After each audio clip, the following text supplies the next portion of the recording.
우리에게 정해진 운명이란 것이 있을까요? 네, 어쩌면 그럴지도 모르겠습니다. 우선 사주 명리와 같이 우리가 태어날 때부터 무언가 정해져 있다는 관념에 대해 생각해 보겠습니다. 사주가 비과학적이라는 비판을 많이 받고 있기는 하지만 모든 것을 과학적으로 증명해야만 가치 있다라는 사고방식도 완전히 옳다고 하기는 어렵습니다. 멀리 갈 것도 없이 과학은 아직 인간에 대해서도 완벽하게 이해하지 못하고 있습니다.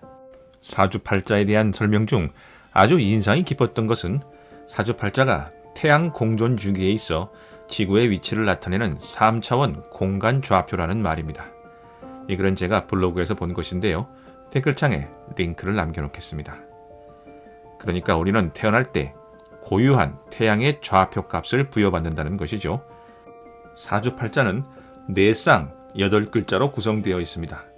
이 글을 쓰고 있는 2025년 2월 13일 오후 8시는 을사년 정축월 병인일 경술치입니다. 그렇다면 태양의 고유 위치가 왜 우리의 운명을 결정할 수 있다고 생각하는 것일까요? 이를 위해서는 잠시 양자역학으로 돌아가야 합니다.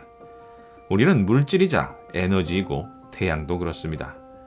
우리의 생명의 근원인 태양으로부터 우리는 물질 차원뿐 아니라 에너지 차원에서도 근원적인 영향을 받을 수밖에 없겠죠. 그러니 태양이 특정 위치에 있을 때 태어난 사람은 태양과 고유의 에너지 교류를 통해 하나의 특질을 부여받는다고 가정해 볼 수 있겠습니다.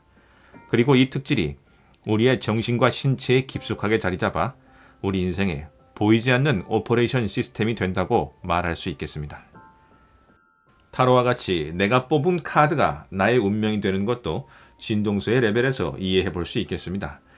내가 지금 가지고 있는 긍정적이거나 부정적인 에너지와 타로 카드가 가지고 있는 고유의 진동수 중 비슷한 성질을 가진 진동수끼리 끌어당기기 때문에 내가 특정 카드를 보지 않고도 뽑아낼 수 있게 된다라고 말할 수 있겠습니다.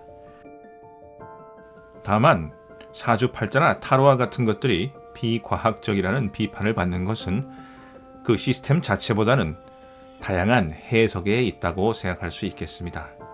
똑같은 현상을 다양한 사람이 다양한 방법으로 해석하기 때문에 부정확하다라는 비판을 받고 있는 것인지도 모르겠습니다.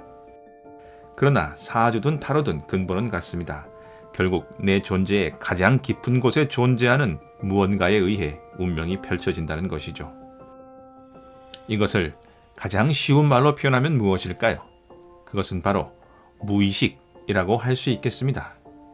이를 더 잘 이해하기 위해 철의 여인이라는 이름으로 유명했던 영국의 수상 마가렛 대처의 말을 한번 인용해 보겠습니다. 생각을 조심해라 말이 된다. 말을 조심해라 행동이 된다. 행동을 조심해라 습관이 된다. 습관을 조심해라 성격이 된다. 성격을 조심해라 운명이 된다. 그러니까 내 생각이 바로 나의 운명입니다. 그런데 내 생각은 정말 내 생각일까요? 내가 무언가에 대해 판단을 내리는 근거는 어디서 온 것일까요? 여기에 대해 심리학자 융은 이렇게 말했습니다. 무의식을 의식화하지 않으면 무의식이 삶의 방향을 결정한다 라고 말입니다. 그러니까 이 두 가지 개념을 합해보면 우리의 무의식이 곧 우리의 운명이란 말입니다. 그리고 그 무의식의 존재를 그 무의식이 가지고 있는 생각의 프레임을 알아차리지 못하면 그걸 사주팔자라고 부르든 운명이라고 부르든 그 무엇이라고 부르든 우리는 그저 처음부터 주어진 길을 갈 수 있을 뿐입니다. 그저 프로그램된 로봇처럼 자동화된 삶을 살아가게 되는 것입니다. 즉, 운명이 우리를 조종하는 것이죠. 대부분의 사람들은 자신의 삶을 이끌고 있는 진짜 힘에 대해 생각하지 않습니다. 자신의 선택이 사실은 자신의 진짜 선택이 아니라는 사실을 잘 알지도 못하고 알아야 한다고 생각하지도 않습니다.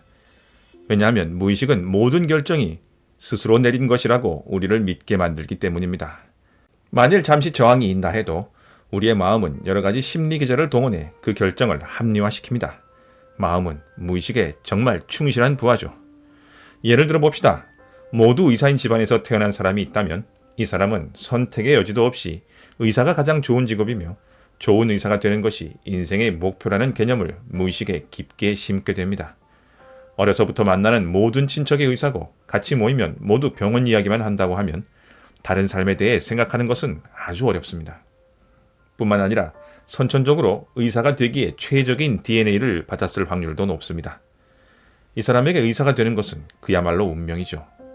어느 날 스스로의 무의식을 들여다보고 아니, 의사가 삶의 전부는 아니야 라고 선언하기 전까지는 말입니다.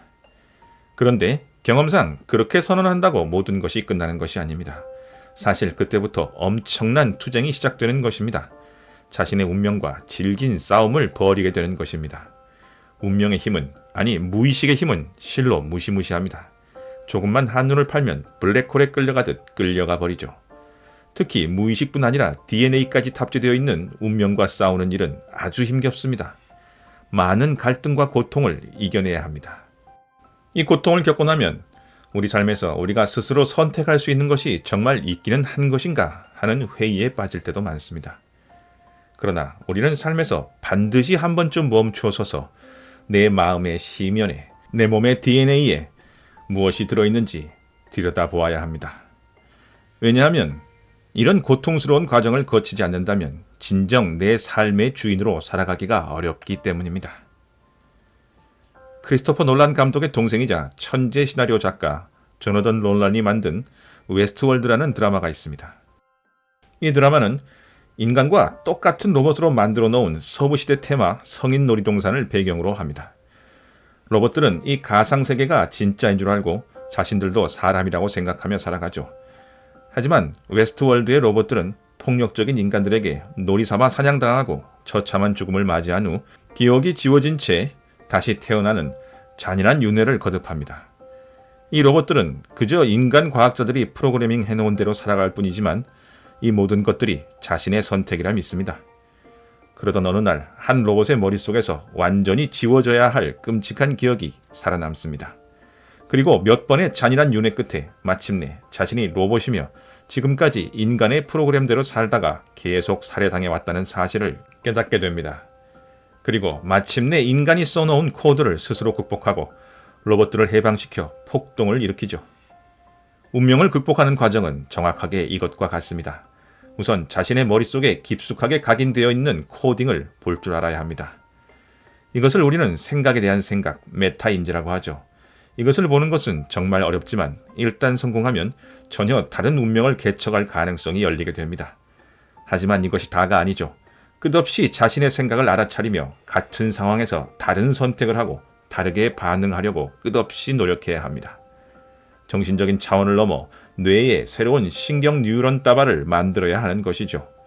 미국의 한 의사는 이와 같은 맥락으로 당신이 오른손잡이라면 내일 아침부터는 왼손으로 이를 닦아라. 그렇게 하면 당신의 운명이 변할 것이다. 라고 표현했습니다. 자신의 운명을 개척하는 것은 쉽지 않은 일입니다. 그러나 분명 가능한 일이기도 하죠. 여러분은 주어진 운명대로 살아가시겠습니까?